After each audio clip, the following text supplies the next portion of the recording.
High বন্ধুরা, তোমরা সবাই কেমন আছো? নিশ্চয়ই সবাই ভালো আছো। তোমাদের কাছে একটা নতুন রেসিপি নিয়ে এসেছি। অনেকেই পটল খেতে ভালোবাসো না। আমার ছেলেরও খুব একটা ভালো লাগে না পটলের তরকারি বা ভাজা এইসব করলে টরলে খেতেও চায় না। তাই একটা নতুন রেসিপি আমি ট্রাই করলাম, সেটা হচ্ছে পটল বাটা।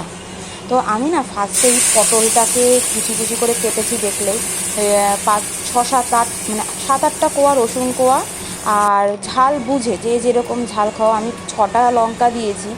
যে কম খাও সে কম দেবে, কেউ বেশি খাও সে বেশি দেবে। ওটা না আমি আগে মিক্সিতে বেটে রেখে দিয়েছিলাম, ঠিক আছে? তো তোমরা ওই স্টেপটা দেখতে পান, ওটা আমি স্কিপ করে গেছি। তারপরে এই সর্ষের তেলের মধ্যে একটুখানি কালো জিরা ফোড়ন দিয়ে পটলের যে মিক্সিংটা, যেটা বাটাটা রসুন আর পটল আর লঙ্কা দিয়ে যে বাটাটা, সেটা আমি তেলের মধ্যে ঢেলে দিলাম। এবার দেখো, এটা একদম ভালো করে নাড়াতে নাড়াতে জিনিসটাকে একদম শুকিয়ে নিয়ে আসতে হবে, ফ্রাই মতন করে নিয়ে আসতে হবে। জিনিসটা যখন দেখবে কড়াই থেকে একদম উঠে উঠে চলে আসছে, দেখো আস্তে আস্তে দেখো কতটা মাখো মাখো হয়ে গেছে। দেখো জিনিসটা দেখো লেগে নেই, দেখো উঠে উঠে চলে আসছে। হ্যাঁ, তখনই তোমার ভাববে বাটাটা তৈরি হয়ে গেছে। সবাই ভাতের সঙ্গে গরম ভাতে খেয়ে দেখো, দারুণ লাগে কিন্তু।